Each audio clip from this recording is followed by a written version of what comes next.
Добрий день, чистовані русини. Днес з вами передача «Живий русинський язик». Я журналістка Олена Копенець-Барта і отець Дмитрій Сидор. Добрий день. Дай Боже усім нашим русинам мира і благословення. І з останніми новостями, і з тим, що ми довго думали і говорили, і говоримо між собою, і самі русини, видимо, уж назріла необхідність свободного перепису для русинів у 2020 році, русинів Закарпаття і Україні загалом. Що робити, як роз'яснювати, як писати і як людям об'яснити їх права у час, коли такий перепис все ж таки буде? Міжнародне право чітко регламентує, як проводиться перепис, які є вимоги до влади, які є предостереження до влади, які є кари влади за те, що вона мішає проводити свободний перепис. Там цілі статті Уголовного кодексу. Але ми не думаємо більше, щоб їх карати, бо зачастую ми розуміємо, що перепис населення – це така мирна акція, в котрій так важно всім нам, русинам, не ганьбитися, повісти, хто ти. І оскільки закон і український про перепис, і міжнародний, і європейське законодавство дає нам гарантію, що ніхто не посміє тебе, аж запишешся русином, тебе карати або об'явити тебе сепаратистом, хоча нині, уви, русин і сепаратист – це синоніми.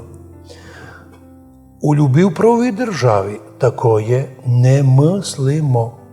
Кожен чоловік має право назватися своєю національністю, а по слову многих дослідників, хто твоя мати, такої національності і ти.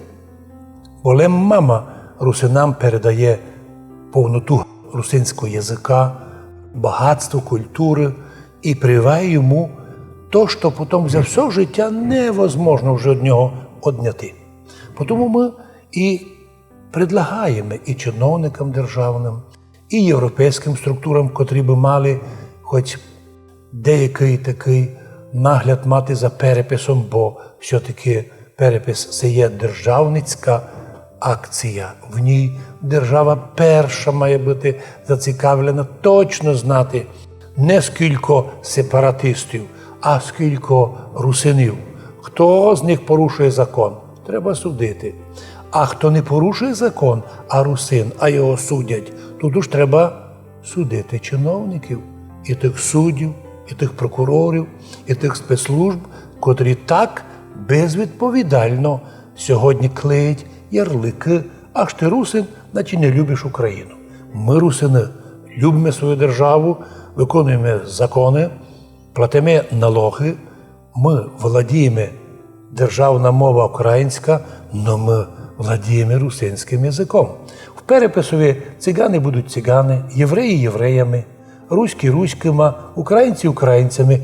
Чому русини лишені в Україні права назватися таким? І чому уже у нас на 5-му конгресі русинів в Ужгороді державна статистика офіційно обіцяла, що буде включений в графу перепису національність русин, а до сих пор його не є. Ми хотіли би офіційно чути фамілії істориків, етнологів або других учених, які би могли підписатися під псевдонаучними такими твердженнями, що русинів не є, бо русини лише відка другого народу. На сих пір сьогодні наука про то ніч не каже, то лише окремі безвідповідальні заяви якихось націоналістів. Наоборот, що хтось не визнає в нас національність русин, або заставляє нас писатися не русини, а по другій національності, і хто їх послухать, оті люди, по-перше, обманщики. Бо якщо ти єврей, а записався українець, ти вже не патріот. Якщо ти русин, а записався українець, ти не патріот.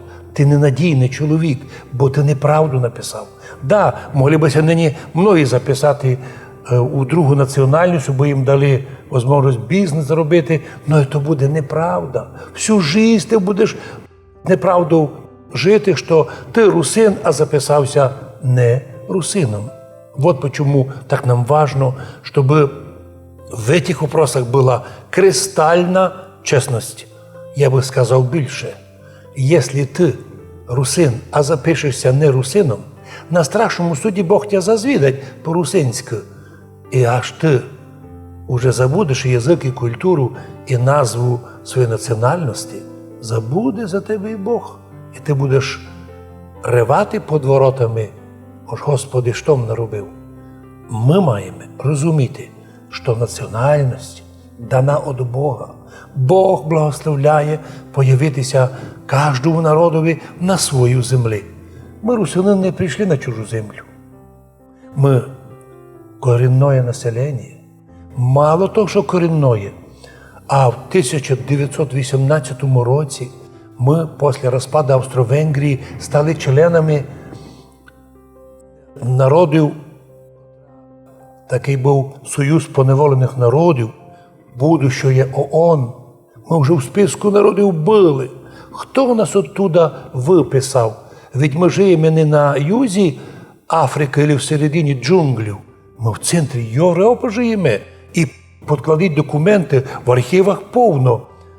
На сьогоднішній день архів може дати мінімум 500 тисяч справок, що жителі Закарпаття русини, де ті, котрі вийшли від нас, теж залишилися русинами. Нині архів Рима, Братислави, Праги, Вени повний доказів, що в Європі жили і живуть, і нині завжди будуть жити русини. І хто не хоче, щоб були русини, він вступає у не лише конфлікт, а вступає в зону злочина, по котрому хоче другого чоловіка заставити записати другу національністю, да ще й угрожає. Аж ти русин, значить ти враг. Ми просимо Бога, щоб Господь вразумив і просвітив усіх, хто до котрого відноситься, що русини мають право. А ми би хотіли просити наших братів русинов не ганьбитися, а сміло, а при переписові слідкувати, щоб переписчик не карандаш, не олівець мав у руках, а ручку. І, якщо можна, щоб не довіряти переписчикові, взяти самому, записати у перепис слово «русин». Або, по крайній мірі, на очах, не по слуху, а на очах увидіти, щоб при тобі записано було іменно ручку. Бо є інформація, що передній перепис записували русинов карандашиком, цирузку, а потім то витирали і писали, яку хочеш. Ми всі свідомі громадяни України, або все ми се інтересували, що, як живуть, що нового у наших держав сусідів. Знаємо і тямимо, що до перепису се йде і у Словакії. І там русини Пряшівщини вже ладяться до перепису, іздаючи книг, листовки, передачі, радіо, телепередачі, в котрих призивають людей участвувати сміло у перепису. І це можемо взяти від них примір і яким чином. Коли розпався Совєтський Союз, то на Чехословакії, а потім, коли се розділила Словакія з Чехією, то в Словакії були прийняті закони, по котрим всі граждани Словакії мусили говорити по-словацьки у всіх державних установах. Мусили. Но достатньо їх було прийняти в Європейський Союз, в Європейську Унію, щоб там поправили словаків. Не мусять. Це наоборот. Чиновник має знати язик тої місцевості, села. Наприклад, тепер у Словакії голова сільради не може бути головою, який не знає русинського язика, а у селі жиє хоча б 5-10% русинов. Якщо у нас у Закарпаттю 95% русинів по переписі у наших селах, то ясно, що ми вибираємо із свого контингента голів сільради. Тепер Словакія і показала великий приклад уваження до малих народів. Сама президент Словакії зустрічається часто із лідерами русинов. І там власті не стараються б русинів поділити, конфліктувати, і на других проставляти. Там держава, Словакія, зацікавлена сама, щоб русинам допомагати об'єднуватися, щоб дати їм можливість записатися так, як вони є. Бо того лем виграє держава. А в тій державі, де чоловік ся чувствує тої національності, яку йому дала мамка, він стає настоящим патріотом, готовий ту державу захищати. От чому нам приклад Словакії дуже важний. Ми б навіть просили наших братів русинов, які живуть і по всій Україні, і по всій Європі, особливо на Словаках, тобто на нашій Пряшівській території, де є ісконно жили завжди русини, щоб вони нам теж допомогли своїми листовками, указали, як робити, як підходити до людей. Бо в них такий не є перепужений народ, як у нас. У нас це люди боять, лише говориш із ним, він русин. Лише покладеш до нього мікрофон, все вже ніч не хоче казати, бо а що знаємо, що з того вийде, а мої діти студенти, а знайдуть їм біду. Тобто настільки позорна позиція, коли хтось у державі наганяє страха на людей, посмієшся записати русином, діти твої пострадають, бізнес твій пострадає і так далі. Словакія нині одна з самих передових у плані прав національних меншин, зокрема русинов. Підкреслююся, ми були у президента Земана на прийомі, де він інтересувався, як живуть русини, які, мабуть, плани на те, щоб підтримати ту державу, де вони живуть. Вияснилося, що в нас многі в Закарпаттю почали виступати. А чому то русини посміли піти до президента Чехії? Виявляється, русини Словакії зустрічаються з президентом Словакії постійно. І Совет Раду національних меншин возглавляє русин. Но ми кажемо, коли ви так ся сердите, ось ми зустрічаємо з президентами других держав, так дайте нам зустрітися з нашим президентом. Ми просили, щоб президент України зустрівся не із віддільними русинами, яких пошлють туди спеціалізовані органи, а щоб президент зустрівся із дійсно представниками русинського народу, у яких не є інших планів, крім одних.